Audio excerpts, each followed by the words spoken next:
Hey, what's up, y'all? This is your girl Diamond, and I have a special guest for y'all. It's always somebody special, but this is somebody really, really special to me because they are. Let me ask you this, because I know you have gone through a couple of shifts in your identity, how all that kind of stuff. So when I first met you, your pronouns were he, him, and his and all that kind of stuff. Are they still that or have they shifted to somewhere else? Um, they're still he, but I include they. Okay, so cool, more expansive. Great. So I met them at a time in my life when, I was exploring and learning so much about other trans people's experiences. And I feel this is in, my little bubble. When I was watching people, one of the most insightful people that I had the pleasure of watching was this person, Xavier Hogue. And their name on YouTube was Laid Back. With two Qs. And why they were so special to me was they were very, very just super, super self-reflective. They really talked about their experience in depth. Even though they were young, they still were talking about their experience with a depth of a person who was older with a lot of wisdom. And I learned so much from X, and I always have wanted to sit down and have a conversation with him and pick his brain about, all the things that is him. And so I welcome Xavier on the show. Thank you. Thank you. I'm glad to finally be here. I've spent a lot of time listening to the conversations that I sometimes have to take a break from the podcast. It's just they get deep. Like, y'all be going in. We do. We try to be not super, super deep all the time, but we try to talk about stuff and really talk about it in a real way. So, I appreciate you listening. So tell me about your history in regards to where you grew up, your family, anybody that made you feel loved, made you feel special, made you feel cared for. Who were the people that was your family unit growing up? Oh my goodness. So this gets really interesting. So first of all, a lot of people don't know I'm actually from Maryland. I was born in DC, however. And I spent a lot of time. As if people can't hear it in your damn voice. Some people have thought I was from like New York, from like like places I've never even been. I'm like, where you get that from? But so I grew up in this little corner of the DMV. Most of my family is split out in between that area, DC, Maryland, and Virginia. So I have a little bit of accent from all those places. But my influences and like the people that I kept close to me growing up by default was my mom's side of the family. I had a little bit of beef there, coming out, and I never was really vocal about it until like the last 2 years because stuff happened. But for the most part, my father's side of the family have been really accepting. Like, all right, when I started my YouTube channel, I did not have to ask them to subscribe. They literally just started following me. And when I would go down to visit them in Virginia, they would just start conversations with me about the content that I was posting on my social media. And I didn't even know they were following me half the time. So it was really like warming and eye-opening that when I was 18, 19 years old, like you said, I was a young person. When I was 18, 19 years old, I had people support me quietly. I had people supporting me in a loud way as well. And my father, I will also always add, as a huge support. Like I talk about having like PMDD, which is a period disorder where it's extremely heavy. It's more than just regular PMS. And he always showed up in my life to advocate for me if it came to issues with the schools. He would bring me supplies if I needed it, clothes. He would take me out, whatever the case was. He was definitely like there most of my life. Like the reason why I have the editing skills that I have, the creativity, the confidence is because my father has done such a thorough job in instilling a sense of confidence and comfort in me. Like when I was young, people used to stare at me. And he would just go, oh, they just think you're gorgeous. They think you're beautiful. They think you're handsome. He was always affirming in those ways. And it was something I saw he never even had to think about. Like it never crossed his mind to disrespect me, to want to disown me or anything of that nature. Mm. How did that later on in your life? How did that kind of acceptance or that kind of love from him um, show up in positive ways later on in your relationships? Well, I really didn't recognize it again until recently because I'm 32 years old now. And it was only through the contrast of experiences with other individuals that I realized how important it was and how imperative it is for someone like him to be in anybody's life. Like anybody should have somebody like that on their side. And so it just showed me how to also do that for other people, how to be selfless, um, how to be assured in being a nice person. You know what I'm saying? Like a lot of people scared to be nice. Like everybody want to be savage. You know, a lot of people want to be, defensive. A lot of people have a guard up. But when it comes to my dad, it's like he has no awareness of those things. You know, he's housed homeless people in this very house before. Um, so I just learned how to be a support for other individuals. Mm.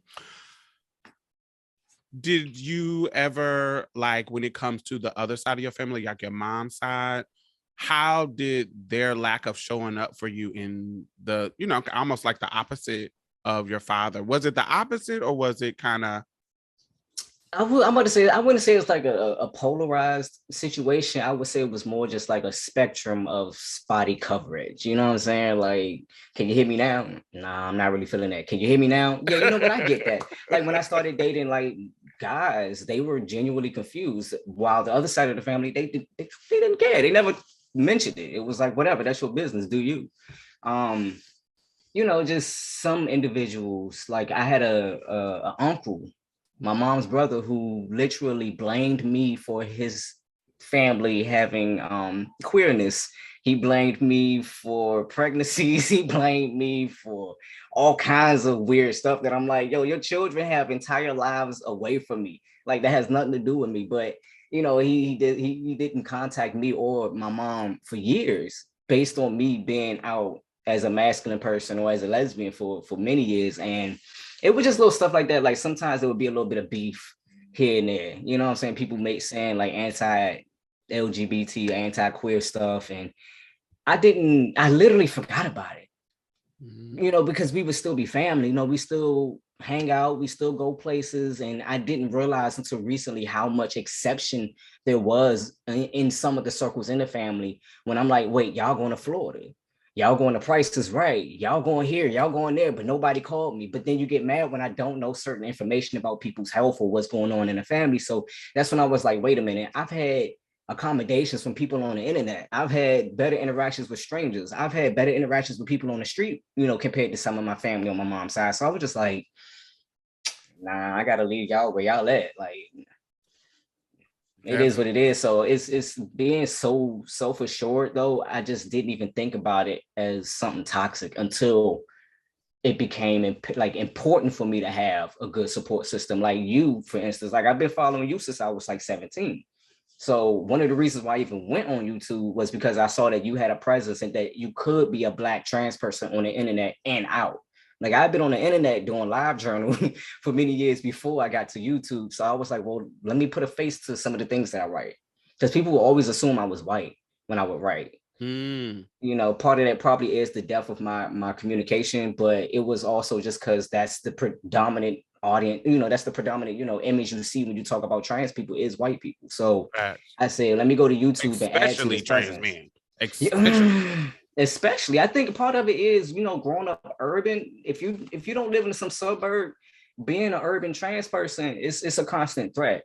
I don't live in the urban area so much as other people do. So I have some like flexibility in how I can show up in my own life and walk out the door and feel confident. But if I had to go to an apartment that was on the front street all the time, I don't know how comfortable I would really feel, coming out the way I do sometimes. So it's this thing where you gotta sort of be anonymous Mm. as a Black trans person, as a Black masculine trans person. I think anybody can relate to that, but I'm just saying as a masculine person, I just had to learn how to navigate being stealth. Mm. I'm all over the internet, but a lot of people in my day-to-day interactions don't know I'm trans. Mm. You know what I loved about you that really inspired me, even when I was, and I appreciate you saying that, I had any way inspired you to be online or anything like that, but because watching you definitely inspired me about the nuances that I wasn't exploring about my own identity. The nuances. I was a binary bitch. Yeah. Trust me, I know. So it was like, so when you started to make these kind of analysis that were shifting like what I thought about, and it was like, oh, he's on to something. I really appreciated it, even though I wasn't ready, and in some cases still not, but but ready to be open and to understand and hear you go through what you're going through, and not just going through right now, but through you talk about your experience and how it's shifting and waxing and waning in different areas of your life. I really appreciated the nuance that you added to your experience as a trans person. It was always something that I wanted to do. I felt like I always did. I felt like it's because we are Black, urban, trans people. I did not want it to, when I started to make my content, I did not want it. There are going to be some things that are similar to us, but I wanted to share the nuances that happen. Every one of us does not agree. Every one of us do not come to our womanhood or our manhood or our non-binariness or wherever our masculinity or femininity. We don't hit it all from the same place. So I always appreciated you for showing that nuance at a young age, because if you're starting off at 17, 18 in regards to sharing your story, what made you get to that? There's a certain level of wisdom to that. What made you get there? I think it's innate, honestly. That I remember being as young as 3 or 4 years old and saying, wait, I'm not going to say this right now. I'm going to wait till I have the words so I could be understood the first time, not the second. I used to love dictionaries. I used to love watching like indie films because they get more in depth with emotion and how it's portrayed. So I just really took a lot of interest in expression, and just found it important to develop that part of me, especially because I lived in a society that wants to beat on you physically. The more you can buy time with your tongue, the less you use your body to posture, the more chance you sometimes have if you have that level and access to certain types of intelligence. So developing my emotional senses was extremely important to my survival. You shared your experience of getting on testosterone, and how it affected you, why you wanted to do it. And then you shifted to where you weren't on testosterone anymore, you stopped. Can you talk about that shift? Because I think a lot of people would benefit from seeing or hearing how you navigated that space. So can you talk about what made you get on hormones, and then, and not just from I'm trans, so I wanted to Yeah, no, just it's always more than that. Yeah, it's more than that. And then how you made the decision to still be trans and get off hormones and in that space from your point of view. Well, the first thing is I use trans and I don't really care for it. I always have known that there are other communities and ways of existing in the world and in yourself that don't necessarily need language, but we need language. So that's the closest term that I have come to adopt. But in my personal life, I tend to use two-spirit. It's just other terms that I prefer to use. But why two-spirit? We had a whole big thing about two-spirit and Native American people. So why two-spirit? My family, we Negroes. We's Negroes, okay? We met in the woods and said, hey, you brown too? Them folk over there trying to kill us. Let's learn about each other's culture. And so the Native American, parts of the family met with the African parts of the family. And I had my whole spiritual journey. I never shared it, but I had a whole spiritual journey where I realized those were two very important parts of myself, that I have two different sides or, experiences from two different continents that culturally show up in my life every day, but we literally just don't put words to it because that is being stolen from us. It's being used against us when we do identify as, with the customs and ideals that we truly, truly do have. and just don't know how to publicly navigate. Because we're always trying to like reconciliate the issue of the public norm and also our private lives. So personally, like using trans is just, I tend to stick to the transcendent part of it versus transitional. Gotcha. But it is what it is, you know what I'm saying? It's life out here. So. Language is not sufficient. It's not. I'm a very nonverbal person. I am. But choosing to go on testosterone, I was like, when I was young, I knew as early as like 3 or 4 years old that my body was different than how I felt. And that is why I've always been into scientific research, not just about trans people, but about humans. And one of the things that I learned about humans is that things can be in the brain that are not necessarily present in the body.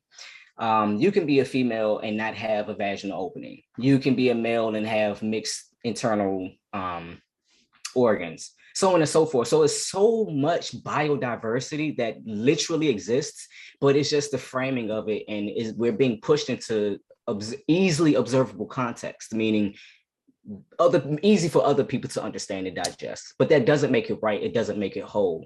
But we constantly have to have a relationship to it so other people feel safe and justified in the way they treat us, and so on and so forth. But I actually, when I was young, when I was about 4 or 5 years old, I was pretty sure that I was going to have a male puberty. And when I was 12 years old, I got a period, and it shocked the hell out of me. I literally went into shock. Like I was traumatized. I had known about bodies by that point. I already had sex education. But I just was like, that's not going to happen to me. It happened to me.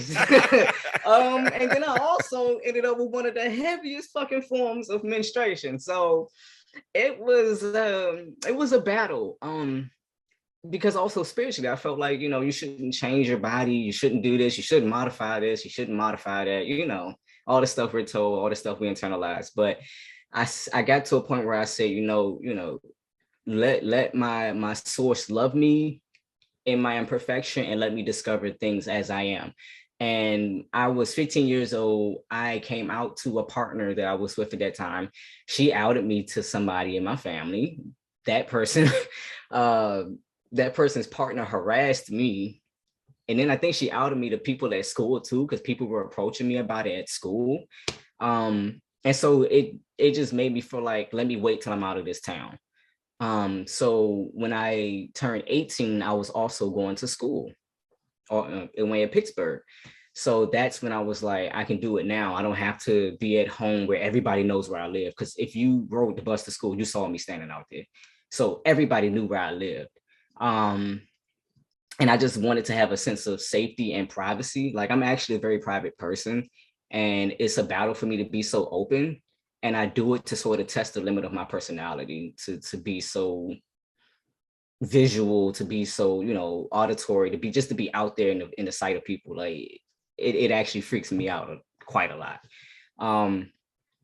So when I got to Pittsburgh, I said, I'm doing it. And unfortunately, I couldn't find any services out there. I had to actually wait till I came back on break to DC. I scheduled everything in like in 1 week's time, like getting hormones, applying for my name change, getting my letter. I did everything as quickly as I could. Shout out to my therapist at the time. He held me to the minimum. They had that 3 months standard back then. So I went on ultimately because I just felt like primarily I got tired of hearing my voice. My voice was not going to drop naturally. It was annoying me. If there was anything that would out me more than anything, it was my voice. Then I said, well, once I get older, my appearance I'm going to look like a young boy for the rest of my life. People were assuming I was like a young gay man, a twink at that, a film. And I'm like, I'm not, I'm just little. I can't help that. So, I said, I need to go on and get some facial hair. I need to get a deeper voice. I need to have, some of the more topical features. The reason that I went off was medical primarily. Despite my tattoos and piercings, I'm afraid of needles. I don't like injecting things into my body. I don't like if you're a day late or an hour short, you have all these mood swings, all these things start happening to you psychologically. I actually made a video about this, but I actually could feel the structure of my brain shifting, and it was very painful.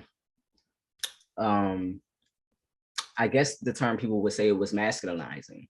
And it's one thing to go through puberty when you're young and you're not aware of everything your body is experiencing, but I was feeling everything in my skull. It literally hurt. You could feel neural pathways changing and becoming rigid. I also was losing access to my emotions. I couldn't, like, literally, a lot of people say this, but I couldn't cry. And I not only could I not cry, I could not connect to people the same way. Like, the shocking moment for me came when I was walking down the street and I went to go touch flowers. And this is my level of sensitivity. I don't know about other people, but I went to go touch some flowers and I saw the flowers like curl away from me. And I said, oh no, I don't like that. I don't know like exactly what really occurred, but I just know it just shocked me to see flowers curling away from me. And then I noticed, I had less interactions with children. I noticed women were pulling their children away from me a lot more. My weight was a lot, I was like 160, I'm about 130, 125 now. So I guess just that might be a conversation about Black masculinity when it comes to other people, but I also think it was important to focus on vibrations. And the fact that I couldn't access my emotions in a way that I had become accustomed to, being somebody who's into meditation, being somebody who's into yoga, somebody who's into, all those, exploring the depths of myself, right? Not just my social position, but like, what am I literally vibrating on the inside of me? Like, what's coming out of my heartbeat when I go near people? And having that inability to access it, I couldn't control it. So I said, I had an experience with Oshun, and I said, yeah, it's time. I gotta go off. I gotta go off this hormone. Like, I got what I needed from it. I got my little goatee. At least my mustache won't come back, but I got what I could out of it and I'm fine with it. Like, I think it's a quote that says something like, if you can't change the situation to change your mind. That's ultimately what I decided. I changed the situation as much as I could, and then I hit a wall.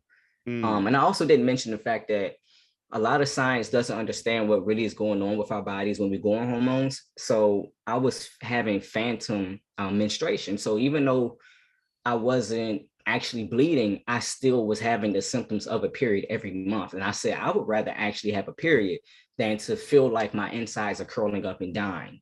That's what, because it literally felt like I was like, well, they say that's what's happening, but I felt it. And it was scaring me because I said, we know for a fact that this can lead to some type of cancer. We know that much. Yeah, so I remember, we don't know how, I don't know if should I talk about this? I'm going to talk about it anyway. I don't know if it's problematic to talk about it, but I remember he is problematic now because he's on his turf shit. But Buck Angel talked about how his uterus started to, because he was on hormones for so long and like unmonitored, his uterus started to atrophy. And so that could lead to complications in regards to that. So I remember then I was like, wow, I didn't even think about how that would feel and da da da da. So you sharing that kind of reminds me of that. That's exactly one of the things that triggered my doctor to look more into my health with me. And I told her, I said, I'm already having those symptoms. And that was about 3 years into using hormones. And I said, I don't like the mystery with my health. If I know I'm not adding anything to myself, then I can sort of have a better means of tracking it. So I said, I have to go off. It's just not a good feeling. It's not a good feeling. Yeah. Because then there's also dryness that a lot of guys deal with. Yeah. And dryness causes cuts. Like we talking, it's not just, it's something inside your body that's drying out. And every time you move, every time you just do anything, you feel that. And I said, I don't want to have to keep adding a medication, adding a serum, adding that. No, now I'm just pushing myself into a handicap. And I said, it's just not worth it to me. I remember just going back to the emotionality of the whole situation. It's interesting that you said you were losing that emotionality and that connection to people. And how that response to my own life is, I wanted to lose that because I felt like it was fucking it was making me more vulnerable to the harms of men. It was making, well, I date men, so the harms of people, if you, whoever you date. For me, I date men, so with that, it made me more vulnerable to them. It made me more sensitive. It made me more wanting to bond, more gullible, more giving more chances, more emotionally connected. And so that is I love being on Moans. One part of it, I love, you know, how I feel and the range of emotion. But when it comes to how I engage with people, I'm much, much more forgiving when I do not need to be. Right. And one of the reasons when I got off of them in 2013, and I just recently got back on this year, 2021. Well, the reason why I got off is because the blessing about it was, honey, I could just enjoy sex without emotionality. I could just fuck without any thinking about it. Oh, damn, like, bro. Yo, that's for real. That is real. I enjoyed that too, being on TV. It's like, I don't feel nothing. Hey, you want to go do this? All right, bye. And yes. Think about it. You forgot names. You forgot faces. You forgot whole states you was in. Like, yeah. It was it literally my sexuality became my self-care. I could just enjoy it, almost like a monthly massage that I could just plan. Ooh, I'm gonna see my friend who got the good piece, who do the good extras, who eat your ass, do all your everything. They do everything. And I can just enjoy it. It's like me planning a massage. And then I'm not worried about who he's hooking up with. I'm not worried about, damn, does he like me? Is he attracted to me? Is he, you know, why he ain't text me? Why didn't he text me when he got back home? Or why he ain't hit me up? Are you missing me? It's just a whole different thing when it's something about when I'm not on Moans and I'm testosterone dominated that I'm like, man. I had to mute to let that one out. I'm dying laughing on the inside because, like, I'm so serious. I was at I used to work at Walmart and I was there and I just did my shot and I was breaking down boxes and I said, damn, that box feel good. I was just like, I was on 1,000 for no reason. Like, I could be attracted to objects. I never had that before.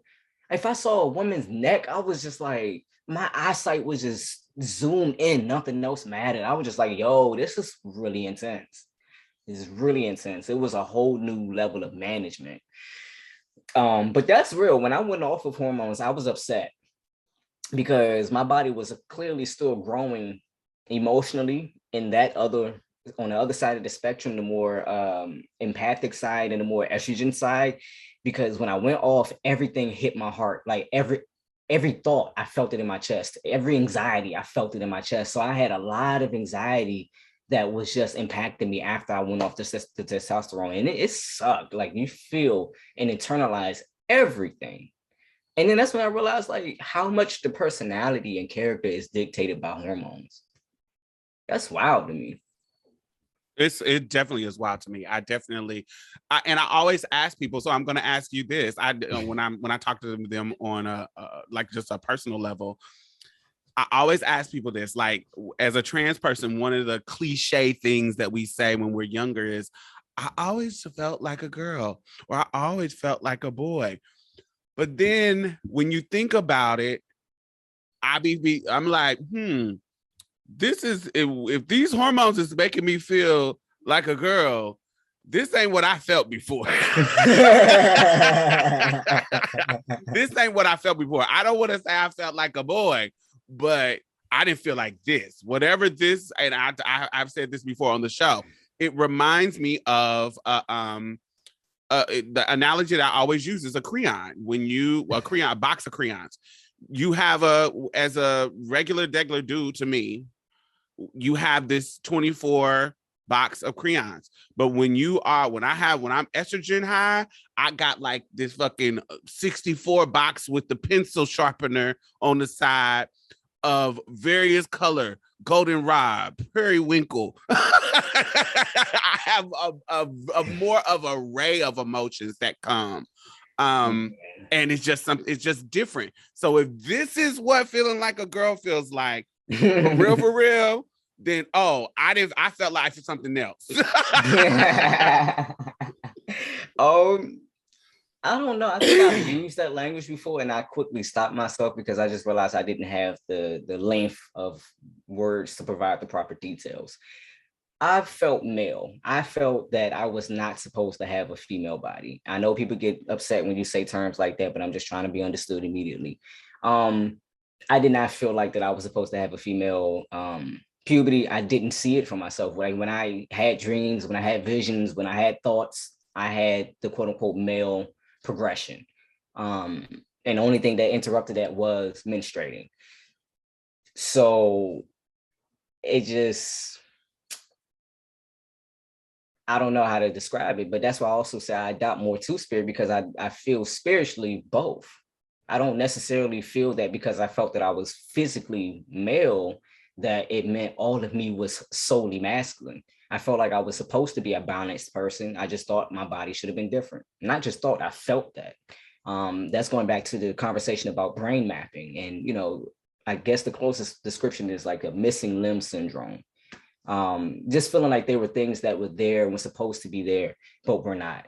Like I would literally, and I laugh about it because it's actually hilarious to me, because there was a few times I got up, went to, you know how you get up, you're groggy, you go to the bathroom.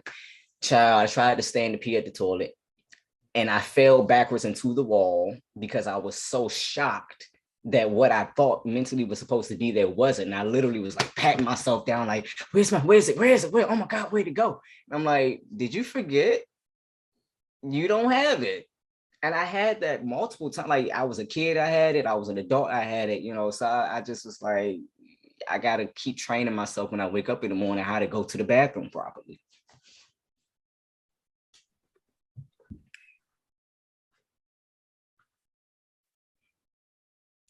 How did you start to shift what you were sexually attracted to? Because I know you talked about, you know, identifying as a lesbian for a really, really long time. And then you talked about being, I know based on how we talked about it in our past, you know, you've dated trans women, and then I know you dated guys. How did those things start to shift for you and you getting comfortable with that? It actually started. Okay, I had my first boyfriend. I was 13 years old. It lasted for about a week. I'm actually still friends with him. He used to sit in my lap. People joke with him all the time, like who's wearing the pants in the relationship, who's the man in the relationship. But for me, that experience was me trying to explore what types of relationships I wanted, not necessarily the gender of the person. But I felt that to protect myself from predatory practices of men and males, that I had to pick a binary language and say I'm lesbian. I came out as bisexual my first day of school in high school. But once guys kept harassing me, I said, oh no, I'm lesbian. And it to me was just cutting them off from the conversation, not because they're male, but because of their behavior and what type of predatory practices I'd already been exposed to, and that which I knew what I was going to have to expect.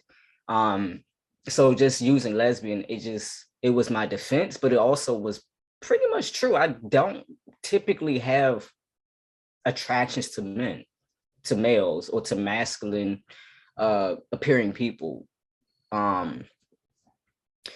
So before I transitioned, when I was 18, when I was 17 years old, I actually had a conversation with myself because I was on a website called Crush Spot. I don't know if anybody familiar with that, but you know, back in the day, we had Black Planet, MySpace, and I found Crush Spot.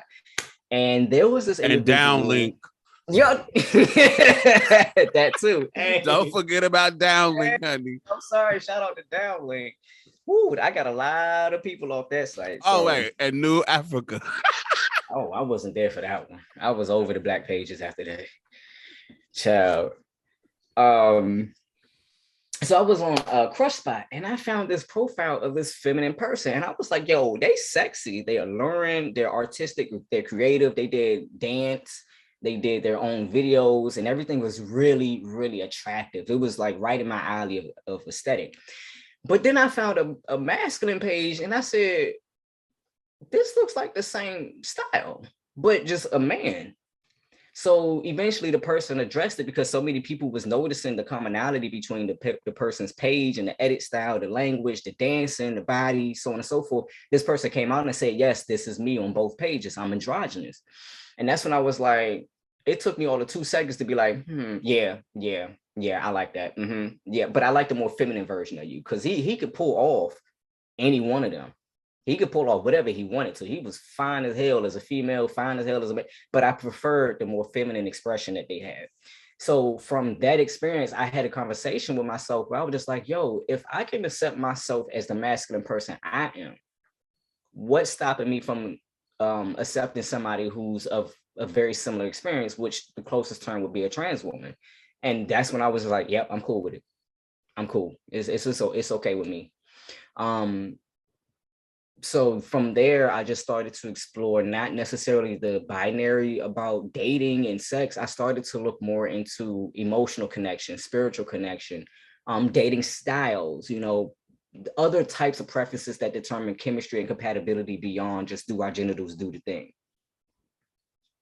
Because I mean, at the end of the day, it's not necessarily just looking at somebody that makes me happy. It's the intellectual connection. It's the activities we share. It's the lifestyle agreements, you know. So I had to look at the other items that make up a relationship and look at those other compartments as important as well. So that's where I started exploring my dating. Now, when it came to my sexuality, because just liking to date somebody don't mean you're fucking them. And so explore my sexuality, I legitimately went on BGC and A4A and just said, hey, I'm trans and I'm experimenting. I'm cool if you want to experiment, but let's be clear that that's all it is. What is NSA?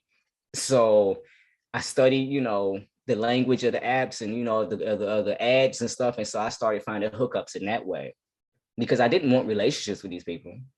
I just wanted to know, what can I do sexually? What turns me on? What turns me off? I was about 21 years old when that happened. I was in Pittsburgh, which I really appreciated because being in Pittsburgh, it's not as racially diverse. There's more white people out there, but there's still Black people out there who come from a different experience than being in an area where I pretty much can look at a dude and go, I know your type. Yeah, so I just literally experimented. People were unhappy when I stopped and was like, all right, I know what I want. Like they were some unhappy characters, but of course. You know what? I don't know. This is just my little bubble, but it just feels, based on me listening to Z, me listening to you, and me listening to other trans men that I know, it just feels like y'all are when y'all want to be, y'all just have a little bit more freedom than we give ourselves. Because, honey, I'm just now getting to the point where, you know, I'm on Jack and I'm saying, hey, this is what I want. This is what I want to do. And boom, boom, boom, boom, boom. And, you know, letting it be known. But I'm still connecting with the same type of people that I normally connect with. I think that's what I found interesting when I started interacting with the gay community, because I came from the lesbian community and they don't even like bisexuals a lot of the time. So it's real cut off from the rest of the experience that other people are having. So when I get into gay male spaces, I was like a deer in headlights. I'm like, whoa, y'all got whole different terms. Y'all got a whole different like dance and ways of navigating. And I'm not trying to put the blame on cis men or gay men, but they tend to be more forceful in how they categorize you and like putting you into a box. And there's not as much fluidity. And I think a part of it is connected to like safety and, you know, passability and stuff like that, you know, they have to deal with in their cultures. But I just find it interesting that amongst people that are of a more trans masculine experience, we tend to have certain personality types because of the way that you're socialized, because of the way that you overcome that socialization as a masculine bodied or appearing person, that you learn to push in areas where people don't want you to. Like you learn to navigate how you want to, because nobody's going to give it to you as a woman. Nobody's going to give you space. Nobody's going to let you, do things. You literally have to take it. So I think it's something that it comes with the territory of being a masculine person, growing up in a female body, growing up in a female experience, that you develop certain habits where you're just like, I'm going to do this. And then we're trying to shrink ourselves where and this is my belief. I know everybody has different conditioning when they grow up, but I'm conditioned to people were pushing me to be more masculine and be more I make the rules, I do what I want to do, but my transition said you need to shrink yourself, because being all like that is not womanly, and being all like this, that's not gonna make dudes like you if you're trying to do all of this masculine freaky quote unquote masculine freaky stuff, trying to get them to do that. No, you got to be this way. This is how women are, and this is blah blah blah blah blah. We are, I don't want to say we, but me, I felt like I was sexually intended to shrink myself.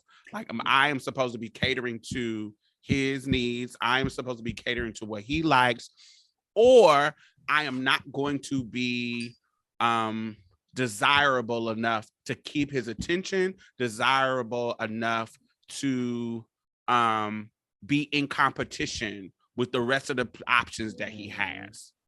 I have to know how to suck dick good. I have to know how to take dick good. I have to know how to do all of these things. But now that I'm grown, I understand that's really just bullshit. Right. But that's what I felt like I had to do early on in my sexual experience when I was like in my teens and early 20s. Well, I want to say that's not alien to the woman experience. That's exactly what they want from you. Like that's right. Cis or trans, that's what's desired, for you to shrink yourself, for you to be quiet, to take all the bass out your voice, to not have muscle tone. I remember seeing people questioning Serena Williams and saying, is she really a woman because she has muscle tone? I've seen it countless times. The culture attacks Black women who are urban and are self-sufficient, that if she has a strong forearm, oh, she's a man. How many times we saw Sierra be dissected in every image because she's athletic or she's toned and she's slim instead of plump and, voluptuous. Literally rumors saying that she was a hermaphrodite. Literally. Because Black woman is not allowed to exist outside of that idea that she's soft and supple and she doesn't have hair. But at the same time, this comes from a community of people that literally believe men only have testosterone and women only have estrogen. So you tend to find that in those territories that they think that way. So I think what you experience is exactly what a lot of women feel, whether or not they know how to articulate that. That's what a lot of women are actually facing. And a lot of them are accepting it because it gives it, when you play that hyper femme, hyper submissive role, it does give you a certain level of social capita. It does give you, if you are fitting into those ideals in regards to whatever those ideals, if you got the right features, if you got the right texture hair, if you got the right color skin, if you got the right body type, if it's it is what it is, it gives you social capital. Like you actually can commodify that and benefit from it. But we know that's the European grooming. Yeah, absolutely. That's just them grooming Black women to try and model after the white woman without actually having her skin. So no, I reject that. I mean, nothing against it, because clearly I like pretty people. I do.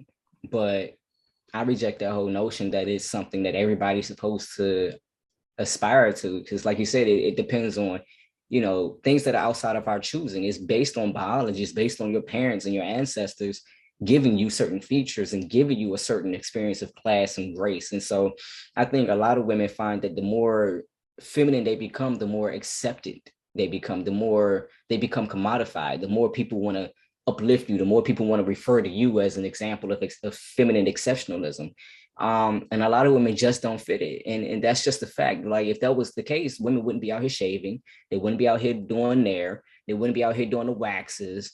Because if both sexes, if all the sexes let everything grow out the way that it would in nature, nobody would really look the way we think we do, the way we present ourselves.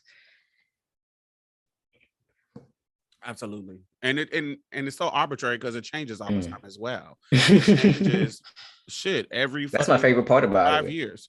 Yeah, it's always a new For standard. us, it's wonderful because it allows us to be even more, if we invested in blending, it allows us to be just keep blending, do what we do. But for somebody who is trying to chase it, girl, every so often you go get this big old booty, and the next decade they don't want booties no more. Yeah, they don't want it. Right. They don't want the BBLs no more. It's like, oh, I want a natural girl. Oh, I want the hair. Bring back the 70s. Bring that back, you know. Yeah. Yeah. So tell me, what is bringing you joy nowadays? What is bringing you the most joy in your life? What is some hobbies that you are having that you are like, ooh, this is my shit right now? What is that? Recently, I have gotten back into rollerblading. And let like me be clear. Inline. Yeah, I can't do them quads. I can't do them full wheel, 2 wheels on. I can't do that. I need them. I need a line. Okay. Really? I'm the total opposite. I cannot do the line. I have to do the quads. I just got hold on, let me show you 1 second. I just got me a new pair. So I can go roller skating. They are so cute and so comfy. And I can't wait to wear them and take them. I just told my homeboy that we need to plan some type of trip to the roller rink so we can just have some fun. Like, is there a fucking gay day that we don't have to worry about niggas being stupid? That was when I got back into it, actually, in DC. I went to the Pride Skate with the local group out here. That. Yeah, so skating is actually a thing. Like, I don't know if you've seen it, but Bishop Oates from he's starting to go viral on Instagram. He was just on Steve Harvey's show talking about his experience skating in the DMV, and he referred to a skating rink, and it's called Temple Hill Skate Palace right now, I think, but it used to be called Crystal Skating Palace. Everybody in this area has been there. Everybody in this area had at least one birthday party in that motherfucker. So it's iconic. Like, they won't let it shut down. Like, somebody keeps buying it after we're closing. Somebody buys it. Right now, you can go skating for $2. Okay, they trying to get us in there. I went there when I was about 8 years old. The guy tried to give me lessons on those quads, and I hated it. I couldn't keep my feet going in one direction, and I told my dad, I don't want to do this no more. Cancel my lessons. He was like, are you sure? Are you sure? I was like, yeah, go get me some inlines. He was like, well, if you can't do that, how you going to do that? And I looked him dead in the eye, was like, buy me those skates. So he bought me these little plastic skates. They had purple laces, and he took me back to the skating rink, and I was with the guy getting lessons again. And he saw me. He was like, you don't need these lessons. You good. So 2 lessons in, with quads, I said, F that. I went back, got some inlines. The dude was like, you don't need these lessons. So within that same month, I started doing like 360s. Like, I was jumping over stuff, jumping off of stuff. Like, I wore them skates out to the plastic bust on them things, man. I wore them things out. So I ended up not continuing skating for a long time. I literally just got back into it June this year. Just got back into it. I think there's some type of T with Queen and Jay talked about it, particularly Queen. On Queer Walk, they talked about it. It is some type of renaissance that's happening with roller skating, and that the pandemic really just swelled up. Everybody you see people on TikTok, you see people on Instagram just skating around the city and skating in different parks, and it's just something about skating. But I think it's because it's an outdoors thing. There is a cultural black assness that happens with skating. That was a really, in the 80s, particularly 70s and 80s, there was a particular, black ass moment of skating that was happening. And we make every motherfucking thing fly. Yeah, and, you can express yourself. With the fucking what is it called when they be skating around the room together? Oh, and the lines and stuff. The roll Just different, the calls. line with the line, basically a line dance on roller skating, really. Yeah. They be fucking it up because shit be fly. So Yeah. it's a cultural moment, and shit is always coming back in fashion. Yeah. So I thought I just think that it's amazing that because of this COVID thing, we're embracing something like that. Because And it's like, because you can go out and solo skate and nobody can go, oh, 6 feet or put on a mat. Like, you're moving. And it's not like a bicycle where you're scared to stop and put it somewhere, somebody's stealing stuff. It's on your feet, So I think it was a matter of like convenience, but also like a lot of people are just now getting into skating and learning. So they actually started making 3-wheel skates called tri-skates. That's what I love. I have 3 pairs of skates, and I have a pair of aggressive skates, which is more for the skate park. I have a pair of 80 millimeter wheels, and then I also have the 3-wheel 110 millimeters. The big wheels are my favorite because you exert less energy, but you can go further. You can, spin a lot. You can do a lot of dancing on it. And it's just the conversations I've had since people see me on the skates, like people smile when they see you skating. Like it reminds them of something. It just triggers some endorphin in people when they see rollerblades or they see skates on your feet. Suddenly, life isn't the same hum and drum monotony that it was just 2 seconds before they laid eyes on you. Right. And it's so many different age groups too. Like you said, in the 70s and 80s, people were skating. So I see people 70 something years old talking about, you know what, I'm gonna get back on it. Like I went skating with a dude that was 70 years old. Like I saw him on YouTube. He's like going to the skate parks. Like people are out here. And I love it. It's a good way to be active. It's a great way to stay in shape. Yes, it is. I got abs now. Have you seen these? Hey, yes, actually, when I was at the 8th Street Festival, I saw a young woman there. She had those on, and she was looking at me with my skates, and I'm looking at her with her little thing. What are those? There's some type of. So I was at the Women's March here in Houston. So these, y'all, since y'all can't see us exchanging these little pictures, these are these shoes. They look like inline skates, except they don't have wheels. They have these like jumping, bouncy things on the bottom of them where you jump up and down. It's like a spring attached to them a little bit. It's not necessarily a spring, but it's something that makes you bounce. And so I was at the Houston Black Women's March, and I was a speaker at it. And this lady was in the audience, and she was just jumping and bouncing up and down throughout the whole crowd. And I was like, I need to wear them. Them is so fucking fire. They are on. I know people think Amazon is a devil, but that is a guilty pleasure of mine. But they're called the New Bounce, jumping shoes, kangaroo jumping shoes for kids, adults, and so. It's tons of different sizes. But I absolutely love them, and I wanted to get a pair because I think they're amazing and they're super fucking fun. Yeah, she was dancing in them. The lady I saw, she was like, she was having a good time. They had played the electric slide and she was doing it with her little jumping shoes. I know she was hard on that. It just was fire. I loved it. I loved it. So I wanted to try to get some of them as well, just so I can just try them and see. If not, I'll return them motherfuckers. Looking at something right now. Like, what else? What else got you feeling joy? Are you in love? Are you dating? What's going on with you? I like flirting. Okay, because trying to date right now, I'm just like, no. People have weird expectations. Like, I'm a slow mover. And a lot of people, I guess because of technology, because of hookup culture, they just want everything to be so like responsive. You got to be on it right now, today, send me an Uber. First of all, I drive. Second of all, I like to cook at home. Third, I like to be private. So I know it seems backwards compared to if you see me on social media, but like I really am a state of myself type person. Like, so when I get interested in people, it takes a lot. But that's why I say I like flirting, because I like to compliment people. So I've been taking joy in like giving compliments to people and showing up in people's like inboxes and just trying to be a positive influence, because like right now, a lot of people, though we're on social media together, nobody's actually paying attention to each other. So I just try to like show up and let people know like I'm looking. Explain that. Well, an example I have is I follow a few mental health professionals. They're both Black women. And one of them was recently giving us some insight into her experience as a social worker.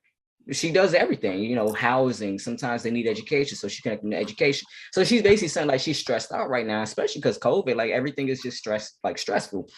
And she's saying that there's a lot of people in her circle that are not necessarily responding to her and her needs and what she's saying she needs. And so I've just really just been focusing on being spiritual, you know, hug people, cuddle people in the heart, you know, and then reach out to them verbally and let them know, like, hey, I hear everything you're saying. You know, we've lost people to, you know, ending themselves sooner than they should be. And I just am really sensitive when I see people put out very scary messages about their mental health and their state. So I just been really happy to just be able to like be in people's inbox and just go like, yo, what's good? Like, what's something you interested in? Let's take your mind off of this for a moment. Mm. You know what? I've learned that is one of my, not, I don't want to say flaws. It's not a flaw. It's one of my, I don't know what to call it, but um, I am very self-sufficient in my self-care. And most of the time it really, really works. It really, really, I have a grasp on how to get myself out of a rut. You know what I'm saying? Mm-hmm. But I do not have a grasp on how to tell people um, I need help, or this would assist me in my efficient self care. This would I kind of just I'm all about I'm just gonna suck it up and do it myself. I'm gonna do whatever Mm-hmm. I need to do. I'm gonna take a trip. I'm gonna save the money.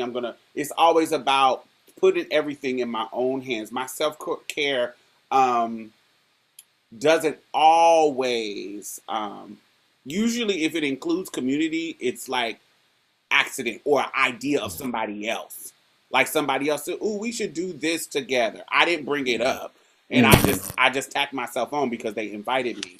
But there's some things that I would love to be more intentional about including community into my self care, because usually it's not my idea; it's somebody else's idea, and so I haven't got to the point where I'm able to verbalize, hey, I would love to do this with my community. Mm-hmm. Recently, like I said about roller skating, recently I put a thing up on my Facebook and I said, hey, I want to go to the rink. Who wants to do a trip to the rink? What's up? Right, And some people right. said they was down. So I'm going to try to hit them up and see, how that works out. Right. I think a part of like, cause I'm similar and I've been learning to, I mean, I've had moments on YouTube where I say something and usually I take the video down or I private it. But as of late, I've just said, you know what, I'm tired of sucking things up. And it's a bad example to myself. It's a bad example to the people who do follow me, who think I'm always strong and I'm never impacted by things and nothing's going on. So I said, you know what, let me just go ahead and just show my ugly. And that's again in the vein of challenging myself, though, you know, so it's still a part of my self-building. And like we talking about skating, that was a huge mental health decision because I like cardio, but I don't like treadmills and I don't like running. Like my knees hurt. Okay, it just hurts. So I said, well, I need something that I can do that's not just bike riding because there's only but so far I can get interested in riding a bike. After a while, I get tired of the repetitive motion, you know, and only being able to fit in certain spaces and so on and so forth. So rollerblading was my or is my connection to building another community that is responsive, right? Because I think people sometimes get frozen, and even though they see you trying to put in the effort, they themselves are stuck too. So they won't respond to you saying sometimes like, oh, let's go out and let's do an event, because so much of what harms us as, you know, people is being visible. So again, that's why I've been enjoying being in people's inboxes, you know. So I've been going out to these skating spaces where most of the time I'm the only black person, or maybe I'll see one Latina.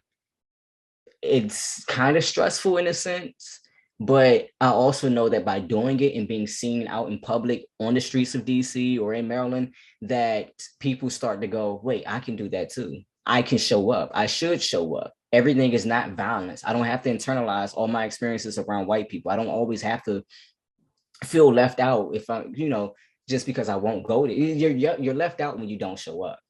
So I just try to go there so other Black people go, wait, I can join this Facebook group and come out and actually still enjoy myself, even though I might be the only Black person there. So I've actually been having a lot of fun, you know, skating with other people. I've actually met a Black queer person who is we call it a certified skate instructor.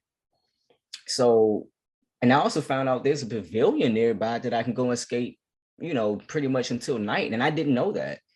It was only after I went to this group with these white folks that somebody go, hey, you know, there's a place you can go in this Black neighborhood and skate outside all day. Oh, wow. You know, they have the DJ out there, they have free events, they got food and vending, and I didn't even know. And they're right around the corner. Yeah, it's all types. I learned that it's all types of shit in your city that you just really got to get out there and You got to get explore. out the house. Yeah, you got to get the fuck up out the house because it's some stuff that I just found out this fire ass jazz bar my Mhm. homeboy took me to, and I was like, I would come here all the time. Like if this is how the experience is, I'd come here all the time. This is fire. And so me and my homegirl gonna go next weekend because yeah, I'm trying to find spots where I'm not just in the house. Tell me this. Mhm. What I feel like, hmm, I feel like we both have been, expressing our visibility during a time where we are coming out of the dark. Because prior to, when we first started, like kind of showing our transness, it was there was still a level of it's not a public discourse around transness that Mhm. much. Do you feel what I'm saying? It's Yeah, like no, yeah. boom, but now it's a whole big political public strategy tactical attack on transness. Da, da, da. It's a whole big ass motherfucking thing. Hmm. And that is a double edged sword of visibility. It is Yes, it is. there was a safety that came with being in a subculture. There Right. was a safety that came with not everybody having an opinion about transness because they weren't exposed to transes. Now that everything is trans is everywhere, everybody has come up with what they feel and what they think and what they believe about transness. How are you navigating that space? Like, how are you navigating balance and visibility, the negatives that comes with it, and the positives that comes with it politically? Well, I'm literally a boxer in my mind. I box in my mind mentally. I literally fight words in my mind. Like I'm smacking people's opinions out my way. Like I'm a strong visualizer. So that's my first tool is to visualize literally smacking the crap out of some nonsense. No apologies about it. Move, bitch, get out the way. All of that. Like if I need to listen to certain songs, Nuck if you buck, like I will, but if I need to, before I let go of it, I will. I'm gonna do some steps. So I think what's important to me is remembering my cultural connections, through music, the things that bring me pleasure, like really understanding this is not just for today's joy, this is for joy for tomorrow, to invest in listening to things that make me feel good versus sort of having this empty time block of my space in my life and in my spirit. Like, no, I need to fill it with something. Like my mind, we always talk about children's minds being sponges, but as an adult, it's still the same case. It's just you get lazy. You start making excuses away from doing the work. So I just find it important to continue to be creative, to continue to be expressive, because if I sit still, that's when stuff starts attacking me. If I get quiet, that's when I can't hear myself. So I try to make it a responsibility of mine to do the work by just take the time by myself. I don't care if it's taking a long bath. I go in the bath and I just be singing. I don't care what I sound like. Ain't nobody in here to judge me. And if they was, bitch, you in my bath. You know what I'm saying? So, I'd be in there listening to my Rihanna, I'd be in there, whatever. But I just try to stay up on like my Afro beat, try to learn some new dance steps, like continually growing. Like if I'm a plant, say I'm a plant, sometimes you got to get a new pot. you know, sometimes you got to loosen up some of those roots you had, you know, get some of the old stuff that's becoming stagnant, you know. So I just try to use a lot of metaphors as well, you know, to attach a different meaning to my experience outside of just the controlled human body and experience, right? Um, it takes a lot of work. It takes a lot of self-advocacy. And also blocking people. I don't care if you talk to me or somebody else, I'm blocking you. You say something dumb on somebody else's post, I'm blocking you. Fact. I come across your opinion, I'm blocking you. Like, because I don't care. It's like there's a million rocks in the world. I don't gotta step on all of them. Fact. Just the ones that's directly beneath me. You know what I'm saying? So just stay up. Like, stay up. Don't let nothing bring you down. The moment you start noticing it, get rid of it. Swipe. Keep going. Facts. I try to you know, of course we talk about political stuff and cultural stuff on the show, but I really try to curate what I got into it with somebody on my page like about a week ago. I had to block 2 trans women because, you know, the week before I had gave them a chance because I had said something that they didn't like about I had said that Caitlyn Jenner was a woman of white man experience, and CJ is a white woman of a white man experience. But what do you want? They said I was being turfy, and I worded it, well, whatever, you know, and and they said I was tone deaf, and I'm like, how the fuck you gonna tell me my tone on my fucking shit? I set the tone on my shit. Is CJ not tone deaf? On shit that I control, I set the tone. Exactly. And by the way, CJ is the one who's grossly tone deaf. Remember, this was somebody that was trying to endorse Trump and buying what he said, like, oh no, I'm going to leave the community alone. I'm not going to bother you. And then one of the first things he did was try to attack trans people that were in service. That's tone deaf, baby. But getting away from that.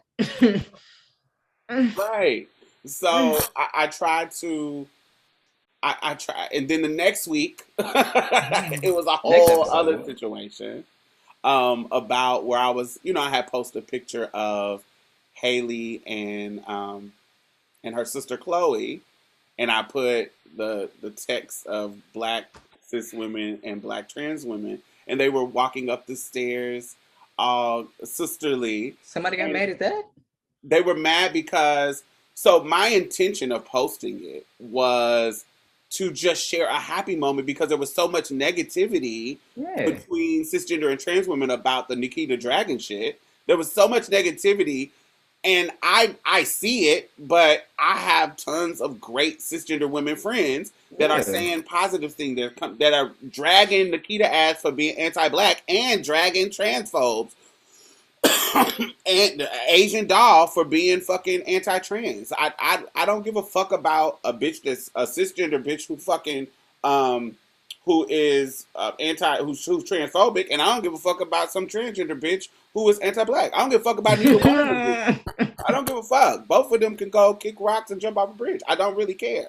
Goodness. So what I was trying to do was post something that was positive because on Marsha's plate, I control it. And so I want to control the narrative in regards to I'm not about to drag cisgender women on my platform. I'm not about to drag trans women on my platform unless either one of them, unless it's some type of thing that they just deserve it as a person.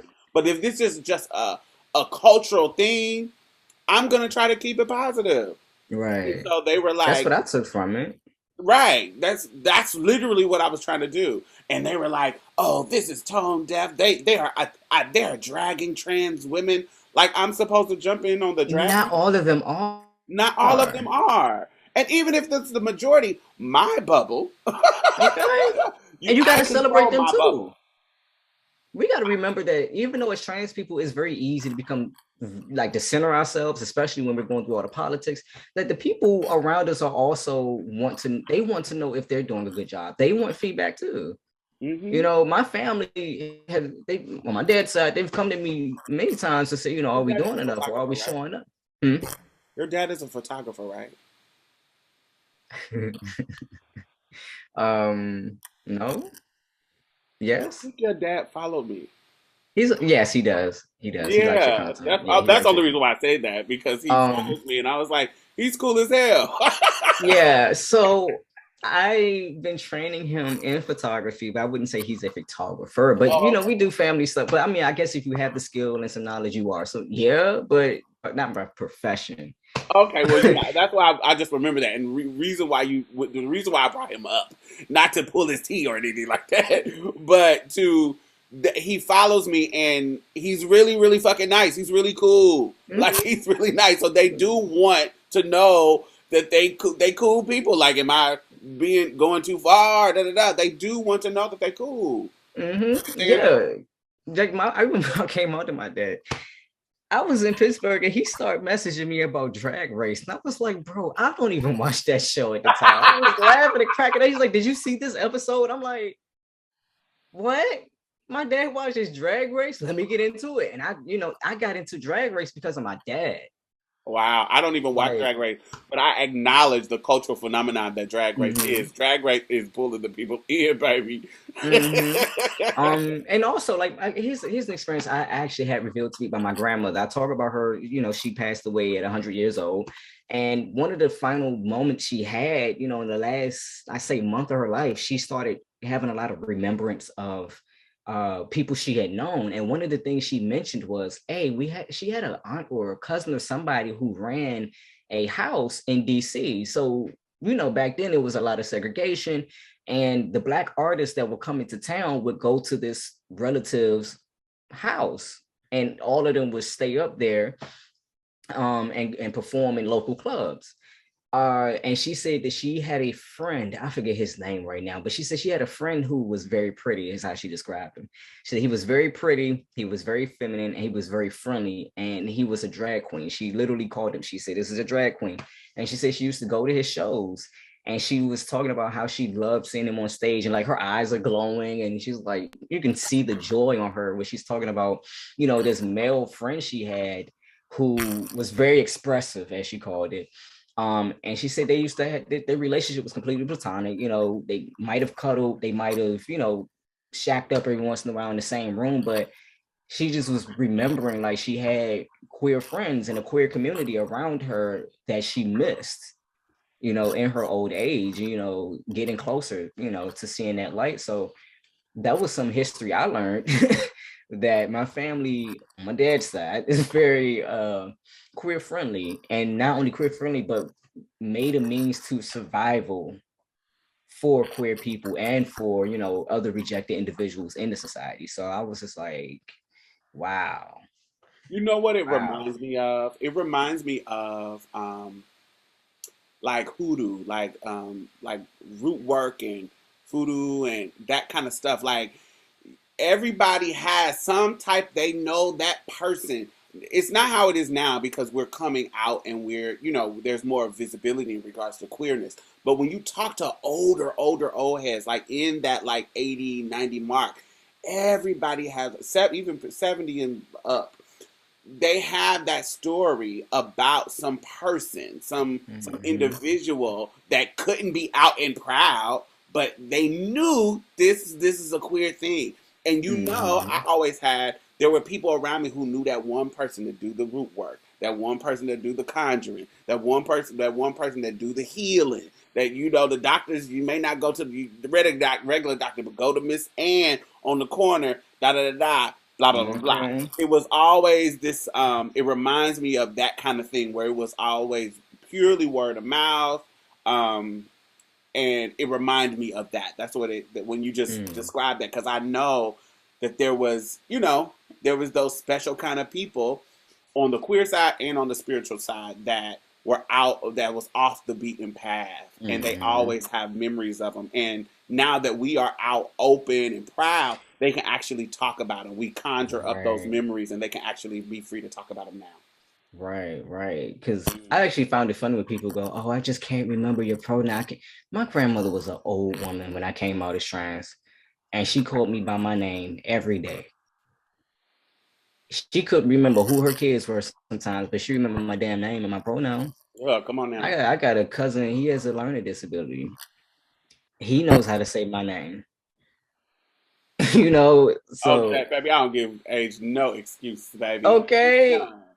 Honey, we got Mother Angela Davis on board. we got too many queer elders now that are And on we always board. had. Yeah, always I don't have. know why people try to make it like a millennial thing. Oh, it's new, baby. We've been here. Right. What you think we was calling ourselves? You think we were just picking up dictionaries and making words for ourselves? Baby, my name is my name. That's what you call me. Mm-hmm. What functions I perform are not dependent on my genitals. I don't know where people got there from. Well, I know where they got it from, but where they started to cling to it, you Yeah, lost me. I definitely don't give them no room. You just either push None. back or I'm not fucking with you. Like, I'm not up in your space talking about why you being a traditional marriage, why you want to be a traditional. I don't care. I'm not up in your drawers, so I don't care what they smell like as long as I can't smell it. Facts. You know what I'm saying? People make the wrong thing an issue. Well, I want to thank you for joining me. You are a special person to me. Just you have always been part of my online experience from the beginning of when I started, and I just have always appreciated your insight and your words.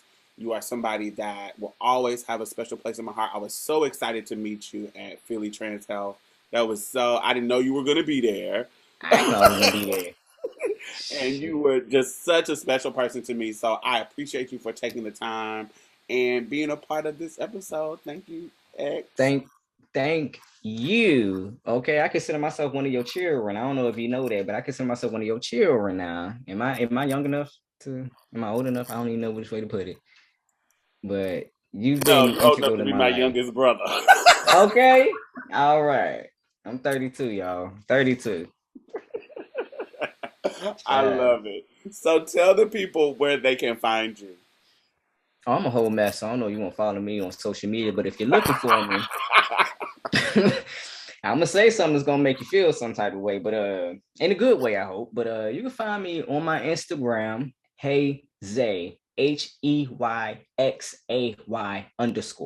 There's somebody else named Hey Xay on there. It ain't me. Look for the black and white picture as far as this conversation goes on today. So Hey Xay, YouTube, Hey Xay No Play. Everything is pretty much Hey Xay. So that's how you can find me. And you still lay back on YouTube, right? Yeah, it's still technically laid back. You Yeah, can find laid it as both. LAIDBAQQ. Yep. Yeah. So yes. And I'll have all that linked in the bottom so y'all can check him out. And yeah, thank y'all for listening. And I will see y'all next week. You can listen to the rest of the show on all podcast platforms. Just search Marsha's Plate. See you there.